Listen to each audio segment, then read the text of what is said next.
আজি আমি GIS ভিত্তিক সম্পত্তিৰ মানচিত্ৰকৰণ, ডিজিটেল আত্মমূল্যায়ন আৰু স্বচ্ছ হিচাপৰ জৰিয়তে পৌৰ নিগম নিকায়সমূহৰ ৰাজহ আমি 30% বিক্ৰী কৰিব পাৰিছোঁ।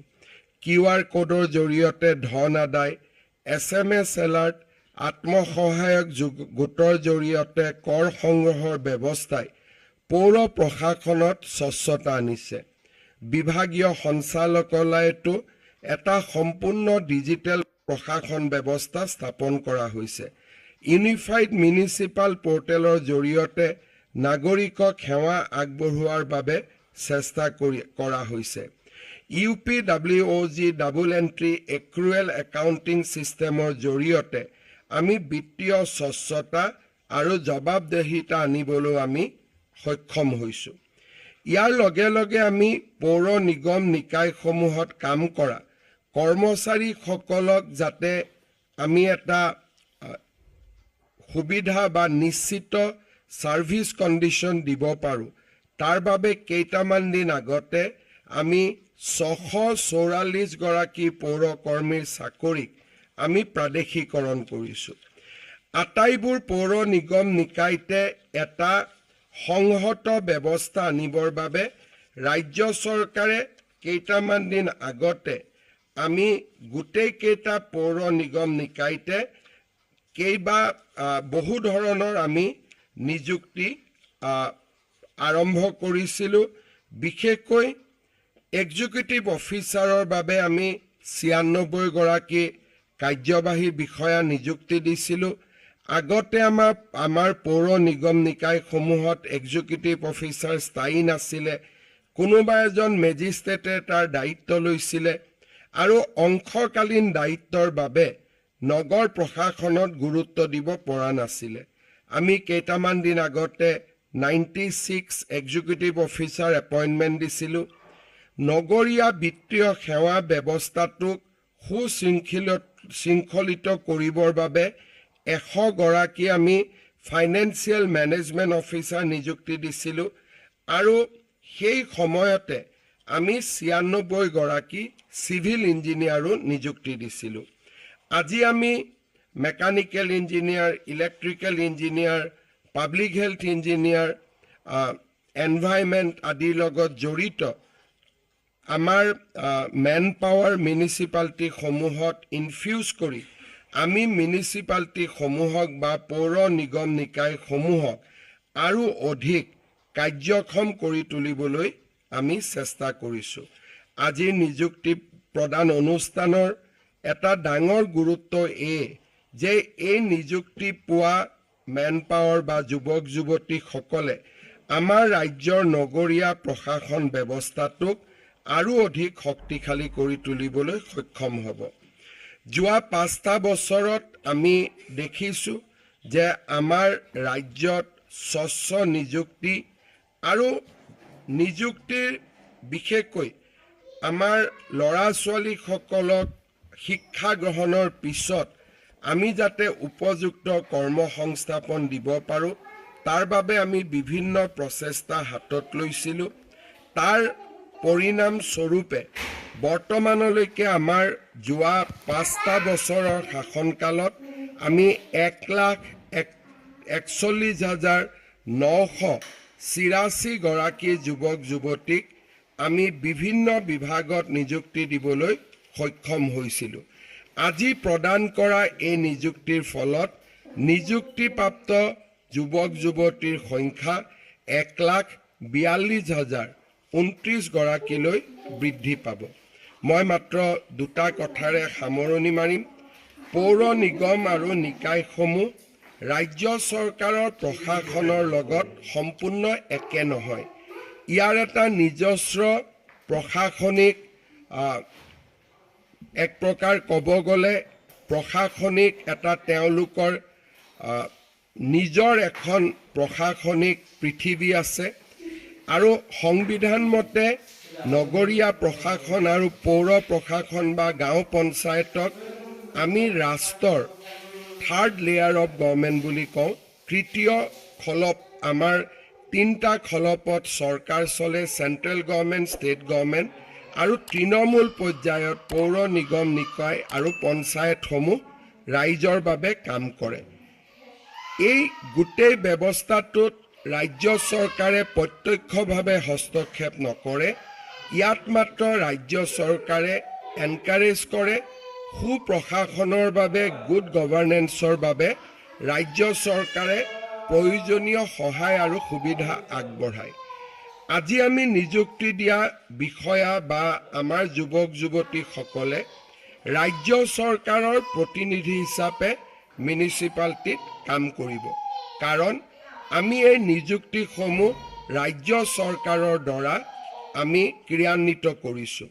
তাৰমানে আজি নিযুক্তি পোৱা অফিচাৰসকল ৰাজ্য চৰকাৰৰ বিষয়া হ'ব, কিন্তু তেওঁলোকে পৌৰ নিগম নিকায়ত কাম কৰিব।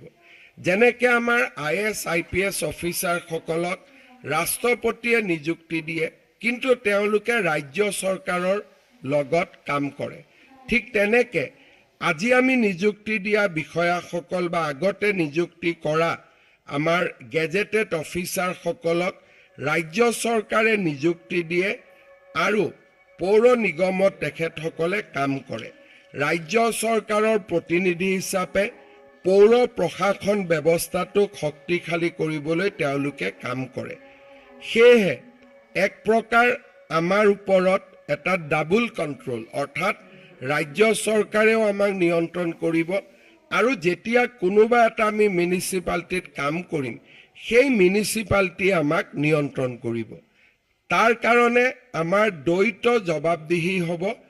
আৰু আমি এটা বস্তু চাব লাগিব বা আমি এটা কথাত সদায় মনোনিৱেশ কৰিব লাগিব যে মিউনিচিপালিটিসমূহে আমাক যাতে বোজা বুলি গ্ৰহণ নকৰি সম্পদ বুলি গ্ৰহণ কৰে।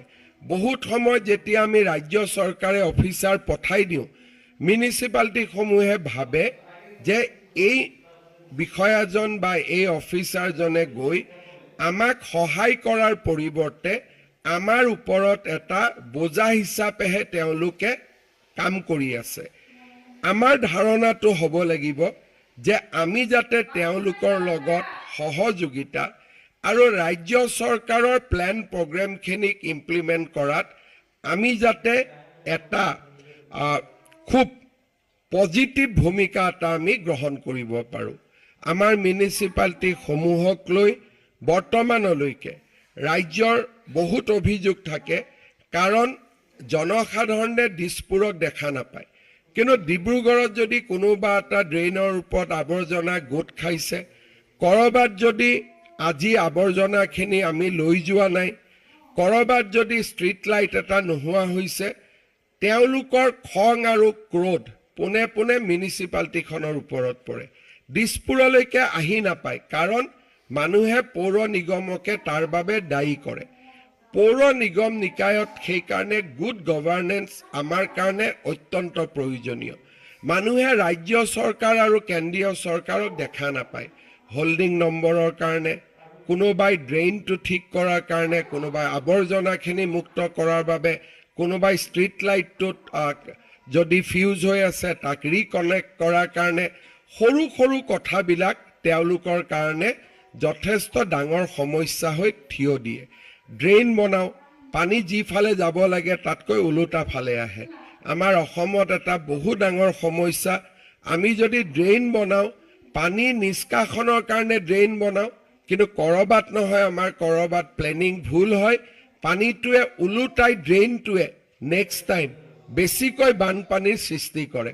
অৰ্থাৎ আমি গ্ৰেডেশ্যন বা গ্ৰেডিংবিলাক আমি মিলোৱাত আমি অক্ষম হওঁ। বিল্ডিং পাৰ্মিশ্যন দিওঁ, কিন্তু বিল্ডিং পাৰ্মিশ্যনৰ পিছত আমি এনেকৈ বিল্ডিং পাৰ্মিশ্যন দিওঁ যাতে ৰিয়েল ইষ্টেটত কাম কৰা মানুহজনৰ সুবিধা হয়, ৰাইজৰ অসুবিধা হয়। বিল্ডিং বাইলখনক কেনেকৈ ইণ্টাৰপ্ৰেট কৰি আমি ৰিয়েল ইষ্টেটত কাম কৰা মানুহজনক সুবিধা দিব পাৰোঁ, তাক লৈ আমি বেছি চিন্তা কৰোঁ, আৰু ৰাইজক কেনেকৈ সুবিধা দিব পাৰোঁ তাক লৈ আমি কম চিন্তা কৰোঁ। তাৰ কাৰণে গুৱাহাটীত আজি নেচাৰেল ড্ৰেইনবিলাক এক প্ৰকাৰ নোহোৱা হৈ গ'ল, আৰু তাৰ একমাত্ৰ দায়ী হৈছে গুৱাহাটী পৌৰ নিগম আৰু GMDA।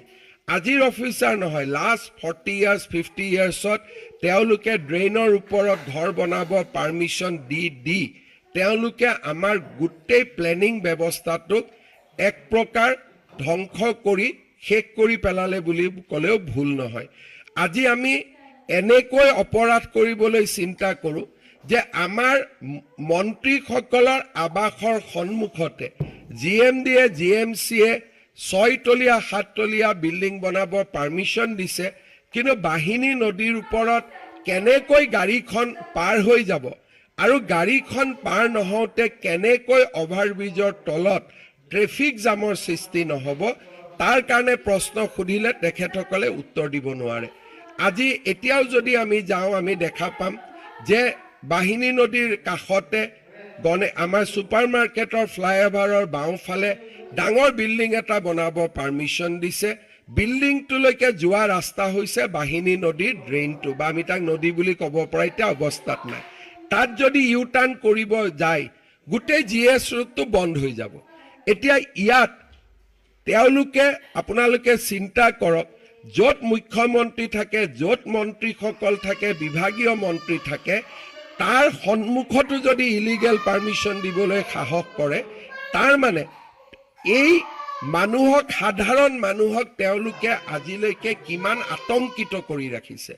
মানুহে কমপ্লেইন দিব গৈ পেলাই, বুজাব গৈ পেলাই ৰাস্তা নোপোৱা হৈ যায়।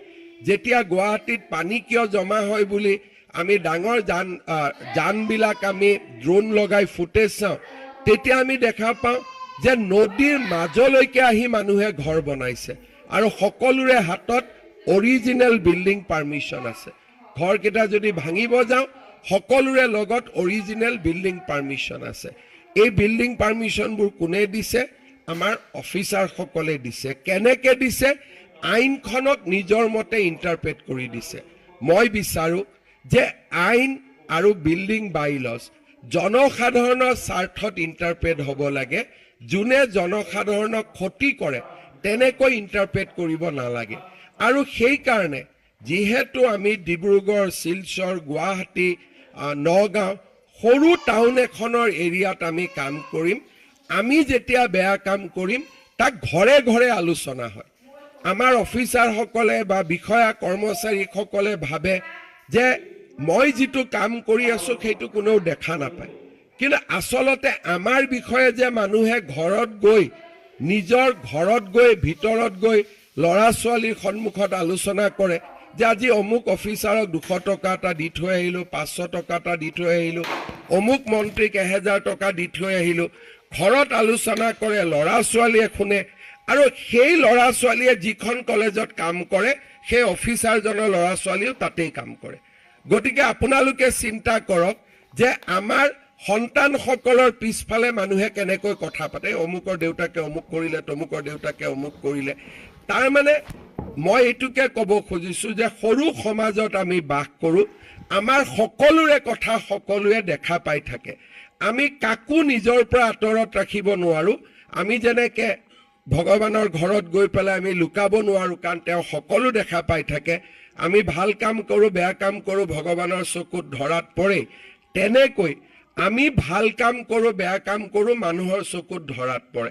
বিশেষকৈ সৰু টাউনত, বিশেষকৈ যদি আমি কম জিঅ'গ্ৰাফিক লোকেশ্যনত কাম কৰোঁ, দিল্লীত কোনোবাই কিবা কৰিছে তাক অসমৰ মানুহে দেখা নাপায়, দিছপুৰত কোনোবাই কিবা কৰিছে তাক নগাঁৱৰ মানুহে দেখা নাপায়, কিন্তু নগাঁৱত যিটো কাম কৰিছোঁ তাক নগাঁৱৰ মানুহে দেখা পাবই। তাৰ মানে আমি যিটোৱে ব্যৱহাৰ নকৰোঁ কিয় সেইটো সদায় মানুহৰ সন্মুখত এক্সপ'জ হৈ থাকে।